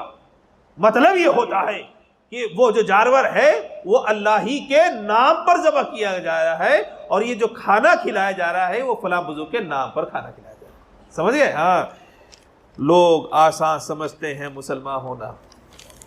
چلیے ایک چپتا ہوا سوال ہے. ایک مقرر نے اپنی تقریر میں کہا حضرت خاتون جنت رضی اللہ تعالیٰ عنہ رسول اللہ صلی اللہ علیہ وسلم کے بدن کا ٹکڑا ہونے کی حیثیت سے تمام صحابہ بشمول صدیق اکبر کی فضیلت حاصل، صدیق اکبر کے فضیلت حاصل ہے. ہاں اور حوالے میں امام مالک کا فتویٰ دیتے ہیں. یاد رکھیے ایک بات جمہور اور متفق علیہ ہے، جمہور کے مطابق اور متفق علیہ کہ تمام انبیاء کرام کے بعد اگر کائنات میں افضل کوئی ہے تو وہ حضرت ابو بکر صدیق رضی اللہ تعالی. ہر روز نہیں، ہر جمعے کو جمعہ پڑھنے جاتے ہیں، خطبے میں سنتے ہیں افضل البشر بعد الانبیاء. کیا مطلب؟ تمام انبیاء کے بعد سب سے بہتر، سب سے افضل، بالتحقیق، تحقیق کے ساتھ. یہ تحقیق کا لفظ کیوں؟ کیونکہ اس طرح کے معاملات اٹھائے جائیں گے. امیر المؤمنین حضرت ابو بکر صدیق رضی اللہ تعالی. سمجھے آپ؟ کائنات میں تمام انبیاء علیہ السلام کے بعد اگر کوئی افضل ہے تو وہ حضرت ابو بکر صدیق رضی اللہ تعالی عنہ. ٹھیک ہے، یہ عقیدہ رکھنا. اور کیا ہے؟ ابھی تو ایک ہی ختم ہوا. جب مؤذن اذان کا ہے اس وقت سلام کا جواب دے سکتے ہیں کہ نہیں؟ نہیں، پہلے آپ اذان کا جواب دیں، پہلے آپ اذان کا جواب دیں، اور بیچ میں اگر وقفہ زیادہ ہو تو کہتے ہیں جواب دیا جا سکتا ہے، اگر وقفہ زیادہ نہ ہو تو اذان کے بعد سلام کا جواب دیں. ٹھیک ہے، ہو گئی بات؟ کیا یہ اچھا سوال ہے، لمبا ہے، جب کوئی بندہ وضو کر کے صف میں کھڑا ہو کر اپنا پانی صاف کرتا رہے، مطلب پوچھتا رہے، اچھا، اور بعد میں آنے والا بندہ آ کر صف میں کھڑا ہو کر اس نے نیت باندھ لی اور رکوع میں چلا گیا اور وہ بندہ کھڑا ہی رہا، یعنی پہلے والا، تو اس کی نماز جماعت کے ساتھ ہوگی یا نہیں؟ پہلی بات کہ مسجد میں وضو کا پانی گرانا یہ حرام ہے، سمجھ رہے ہیں آپ؟ تو اسی لیے بتا دے رہا ہوں کہ مسجد کے اندر گرانا یہ تو حرام ہے۔ وضو کا پانی مسجد میں ہرگز نہیں گرایا جا سکتا۔ تو پوچھنا ہو تو وہیں وضو خانے سے نکلتے وقت وہی پوچھ لیں۔ صفوں میں آ کر کے پوچھنے کا جو رواج ہے وہ غلط ہے۔ اچھا، یہ سوال یہ تھا کہ اگر کوئی آ کر کے صف میں کھڑا ہو کر کے پوچھے جا رہا ہے اور دوسرا، اور وہ ابھی اس نے نیت نہیں باندھی، امام صاحب رکوع میں چلے گئے، دوسرا آیا اس کے بغل میں کھڑا ہوا اور وہ رکوع میں چلا گیا، وہ پوچھ کر کے پہلے سے ہی آیا تھا، اب اس کی نماز ہوئی یا نہیں؟ یہی ہے نا، نماز جماعت کے ساتھ ہوگی یا نہیں؟ بلا شبہ اس کی نماز جماعت کے ساتھ ہو جائے گی، اس کی نماز جماعت کے ساتھ ہو جائے گی، البتہ یہ عمل کرنے والا گنہگار ہوگا، یہ عمل کرنے والا گنہگار ہوگا کہ اس کو صف میں اس وقت شامل ہونا تھا جب جماعت میں شامل ہونے کے بالکل قریب ہو جاتا، لیکن وہ اس نے ایسا نہیں کیا، تو اب ایسا نہیں ہے کہ اس کے بعد آنے والوں کی نماز نہیں ہوگی، البتہ یہ ہے کہ جو ایسا کر رہا تھا وہ گنہگار ہوا، وہ گنہگار ہوا، اور جو بعد میں آیا بغل میں کھڑا ہوا رکوع میں چلا گیا، نماز اس نے پڑھ لی، تو اس کا جماعت میں شریک ہونا بھی صحیح اور اس کی نماز بھی ہو گئی۔ لکھتے ہیں قصر کی نماز کتنی رکعت ہے اور جماعت کے ساتھ پڑھنے سے کتنی رکعت پڑھنی پڑے گی؟ 92.5 کلومیٹر کے بعد جو آدمی سفر کرتا ہے، 92.5 کلومیٹر تک جو لگاتار سفر کرتا ہے، وہ ایسا آدمی مسافر کہلاتا ہے۔ اس کے لیے کچھ خصوصیتیں، رعایتیں دی گئی ہیں، اور وہ رعایت کیا ہے؟ ظہر کی نماز 4 رکعت ہے تو اس کو 2 رکعت پڑھنی ہے، اور عصر کی نماز جو 4 رکعت ہے اسے 2 رکعت پڑھنی ہے، عشاء کی نماز 4 رکعت ہے تو اسے 2 ہی رکعت پڑھنی ہے۔ اور اگر امام مقیم ہو، آپ یہاں پر آئے مسجد غوث اعظم میں، سفر کر کے آئے، اب یہاں پہ امام مقیم ہے، وہ پڑھا رہے ہیں تو اب آپ کو پوری پڑھنی ہے، وہ پڑھا رہے ہیں تو اب آپ کو پوری پڑھنی ہے۔ اگر آپ اکیلے پڑھے ہوتے تو آپ کو 2 پڑھنا تھا، اگر 2-4 آدمی جو مسافر تھے وہ جماعت سے پڑھے ہوتے تبھی بھی 2 ہی پڑھنا تھا، ہے نا؟ 2-4 آدمی پورے کے پورے مسافر ہوتے، امام بھی مسافر مقتدی بھی مسافر، تب تو 2 ہی پڑھنا رہتا۔ لیکن اگر امام مقیم ہے اور مقتدی مسافر ہے تو کہتے ہیں امام کی اقتداء کرنا یہ واجب ہوتا ہے، امام کی اقتداء کرنا واجب ہوتا ہے۔ تو امام 4 پڑھا رہا ہے تو آپ پر بھی واجب ہے کہ 4 پڑھے، آپ پر بھی واجب ہے۔ اچھا، ایسا مت کیجئے گا اتفاق سے آپ مسافر، امام صاحب 2 رکعت پڑھا لیے اور آپ نے دن میں بات رکھ لی کہ میرے اوپر 2 ہی تھی، میں 2 ہی پڑھ کے چپ بیٹھ جاتا ہوں، کہتے ہیں یہ غلط ہو جائے گا۔ یہ کیا ہو جائے گا؟ غلط ہو جائے گا۔ جب آپ نے مقیم امام کی اقتداء کی تو اقتداء کامل ہونی چاہیے، ناقص نہیں ہونی چاہیے، اقتداء کامل ہونی چاہیے، اور کامل اقتداء یہی ہے کہ جو چھوٹ گئی ہے اس کو بھی 2 پڑھو، جو چھوٹ گئی ہے اس کو بھی 2 پڑھو۔ تو مقیم امام ہو تو پوری پڑھی جائے گی، اور اگر مقیم نہ ہو تو 4 رکعت کی جگہ 2 رکعت پڑھنا ہوگا۔ ہاں سن لیجئے، اگر وقت میں گنجائش ہے، وقت میں، ٹھیک سوال کیا انہوں نے، وقت میں گنجائش ہے تو سنن کا آپ اہتمام کریں گے، سنتوں کا اہتمام کریں گے، اور اگر وقت میں گنجائش نہیں ہے، جیسے ٹرین چلنے والی ہے یا پھر جہاز اڑنے والا ہے یا پھر آپ کی بس جانے والی ہے، اگر وقت میں گنجائش نہیں ہے تو فرض پڑھ کر کے آپ شامل ہو سکتے ہیں، فرض پڑھ کر کے شامل ہو سکتے ہیں۔ لیکن ایک مقیم، وہ ایک مسافر وہ ہے جو آ کر کے آرام سے گھر میں ٹھہرا ہوا ہے، اس کو پوری سہولت ہے، تو اب وہ سنتوں کا بھی اہتمام کرے، اب وہ سنتوں کا بھی اہتمام، یعنی وقت میں گنجائش ہو سنتوں کا بھی اہتمام کیا جائے گا۔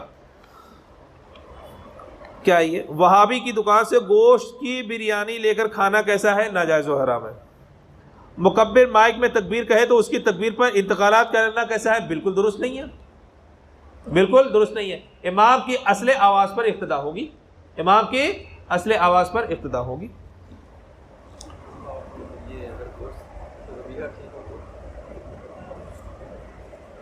تو وہ کہاں لکھا ہے؟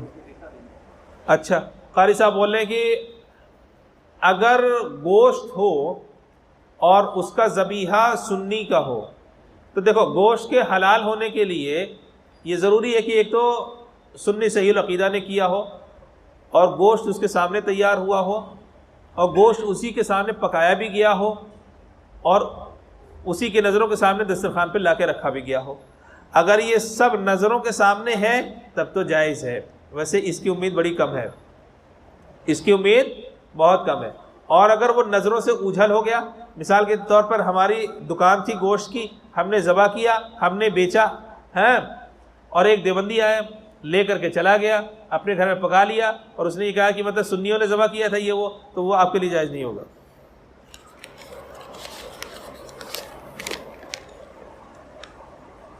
بس اور کوئی سوال ہے؟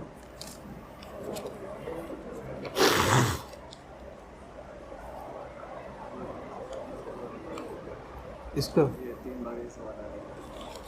قاری صاحب فرما رہے 3 بار سے سوال آ رہا ہے۔ چلو بھائی، سوال، ایک صحیح عقیدہ سنی عالم جو جماعت بھی کرتا ہو، ویڈیوگرافی کے لیے منع کرتا ہو، لیکن خود ویڈیوگرافی کرتا یا کرواتا ہو، اگرچہ دین کے کام کے لیے تقریر وغیرہ، کیا یہ کیا ہے شرعی حکم ہے؟ اچھا، کیا شرعی حکم ہے؟ میں نے آپ کو ویڈیو کے بارے میں واضح لفظوں میں بتا دیا، اور میں نے اپنے بزرگوں کو اس پر عمل پیرا بھی دیکھا، عمل پیرا بھی پایا۔ میں نے بتایا نا، میں خود جس نکاح میں شریک تھا اس کی بات۔ اور یہ جو بات کہی جاتی ہے کہ ارے اب تو بڑے بڑے لوگ بناتے ہیں، اس جھانسے میں آپ نہ آئیں۔ بڑے وہی ہیں جن کو شریعت بڑا کہتی ہے، بڑے وہی ہیں جن کو شریعت بڑا کہتی ہے۔ آج بھی آپ دیکھ لو، حضور محدث کبیر کبھی بناتے ہیں، وہ بھی تو اسی دنیا میں رہتے ہیں اور آپ سے زیادہ دین کا درد رکھتے ہیں۔ یہ جو دین کے نام پہ بنوائے جاتے ہیں نا، ہم اور آپ سے زیادہ دین کا درد رکھتے ہیں۔ حضور تاج الشریعہ علیہ رحمت و رضوان تا حیات اس سے دور رہے؟ کیا انہوں نے دین کی کوئی خدمت نہیں کی؟ کیا ان کی خدمات کو ایسی فراموش کر دیا جائے گا؟ یقیناً نہیں۔ لہذا ہمارے لیے وہی لوگ قابل حجت ہیں، قابل تقلید ہیں، جو اس پر عمل پیرا رہتے ہیں۔ اور حضور مفتی اعظم ہند علیہ رحمت و رضوان کا فتویٰ بھی یہی ہے، حضور تاج الشریعہ علیہ رحمت و رضوان کا فتویٰ بھی یہی ہے، آپ کی پوری زندگی کا عمل بھی یہی ہے۔ لہذا انہی بزرگوں کا جو نقش ہے اور عمل ہے وہی ہمارے لیے حجت ہے، وہی ہمارے لیے حجت ہے۔ یقیناً دین کے کام پر ہو، دین کے کام کے نام پر ہو یا غیر دین کے نام پر ہو، اس کی اجازت ہرگز ہرگز ہرگز نہیں دی جا سکتی۔ سفر کے مہینے میں لوگ شادی وغیرہ کو منحوس سمجھتے ہیں، اس کے متعلق وضاحت فرماتے ہیں۔ ارے سفر بہت مبارک مہینہ ہے، آپ کو نہیں معلوم، آپ کو یہ نہیں معلوم، یہ تو گھر کی عورتوں نے اس کو ایسا بنا دیا۔ پتہ نہیں کون سا جرم کیا تھا بیچارے سفر نے کہ ان کی آہیں لگ گئی اس کو، ہے نا۔ سفر کا مہینہ تو بڑا بابرکت مہینہ ہے، بڑا بابرکت مہینہ ہے، یقیناً اس میں شادیاں کرنی چاہیے۔ اور ہمیں ایک بات بولوں، ہمیں کرنا چاہیے تاکہ ہمارا عمل دوسروں کے لیے حجت بن سکے، دوسروں کے لیے حجت بن سکے۔ ایک وہ چیز جو غلط تھی اس کو پھیلا دیا گیا، تو ہم ایک صحیح چیز کو کیوں نہیں پھیلا سکتے؟ وہ غلط کو پھیلا سکتے ہیں تو ہم صحیح کو کیوں نہیں پھیلا سکتے؟ یقیناً ہمیں صحیح کو پھیلانا چاہیے۔ اس لیے میں کہوں گا آپ لوگوں میں سے اگر کسی کی شادیاں نہ ہوئی ہوں تو وہ لوگ کوشش کریں 2-4 شادیاں سفر میں بھی کر لیا کریں۔ 2-4 شادیاں محرم میں بھی لوگ نہیں کرتے، محرم میں بھی لوگ نہیں کرتے، یہ بھی عجیب سی بات ہے۔ بلکہ محرم میں تو لوگ خرید و فروخت بھی نہیں کرتے۔ شریعت میں ایسا کچھ بھی نہیں ہے، شریعت میں ایسا کچھ بھی نہیں ہے۔ ہر مہینہ، ہر دن اللہ رب العزت نے بڑا ہی برکت والا بنایا ہے، بڑا ہی برکت والا بنایا ہے بلا شبہ۔ ان تمام ایام میں شادی کرنا بھی صحیح ہے، اور دوسرے جو لوازمات ہیں ان تمام چیزوں کو انجام دینا بھی صحیح ہے۔ اللہ تبارک و تعالی ہم سب کو شریعت مطہرہ پر عمل کرنے کی توفیق عطا فرمائے۔ ہاں، مخلوقات یہ مخلوق کی جمع ہے، اس میں ساری چیزیں آ گئی، جن ہے،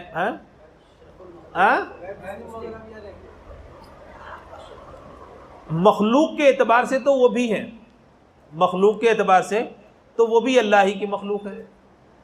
اب جو جانور آپ استعمال نہیں کرتے، جیسے شیر ہے، ہاں، گھوڑا ہے، گدھا ہے، تو وہ کیا اللہ کی مخلوق نہیں ہے؟ کتے بلی ہیں، وہ اللہ کی مخلوق نہیں، بالکل مخلوق ہے۔ تو مخلوقات جب ہم کہیں گے تو اس میں سب آ جائیں گے، ہے نا، انسان بھی ہیں، جنات بھی ہیں، چار پیر والے بھی ہیں، جانور بھی ہیں، مچھلیاں بھی ہیں، پرندے بھی ہیں، یہ ساری کی ساری ہو جائیں گی۔ تو افضل یا اشرف المخلوقات اگر کسی کو کہا گیا تو کس کو کہا گیا؟ نبی پاک صلی اللہ تعالی علیہ وسلم، نبی پاک صلی اللہ تعالی علیہ وسلم بلا شبہ میرے پیغمبر تمام کائنات میں اللہ کے بعد سب سے افضل ہیں، سب سے افضل ہے، سب سے افضل ہے، بلا شبہ اللہ کے رسول صلی اللہ علیہ وسلم سب سے افضل ہے۔ اللہ تبارک و تعالی ہم سب کو کچھ پوچھنا ہے، بولی۔ منزل تک پہنچنے کا ایک دو راستہ ہے، ایک 92 کلومیٹر ہے اور ایک 102 کلومیٹر، 105 کلومیٹر۔ تو جو 92 کلومیٹر ہے، 100 وہ چھوڑ کے 105 کلومیٹر والے سے جو جائیں گے تو اس میں نماز قصر پڑھنی ہے یا پھر جیسے 92 کلومیٹر پہ تو آدمی مسافر ویسے ہی ہو جاتا ہے۔ 5.5 ہاں ٹھیک ہے، آپ جس راستے کو اختیار کر رہے ہیں اس راستے کا اعتبار ہوگا، آپ جس راستے کو اختیار کر رہے ہیں اس راستے کا اعتبار ہوگا۔ اگر 110 کلومیٹر والا آپ اختیار کر رہے ہیں تو اسی کا اعتبار ہوگا، اور آپ جو نماز پڑھیں گے وہ قصر نماز پڑھیں گے، وہ قصر نماز۔ کبھی کبھی ایسا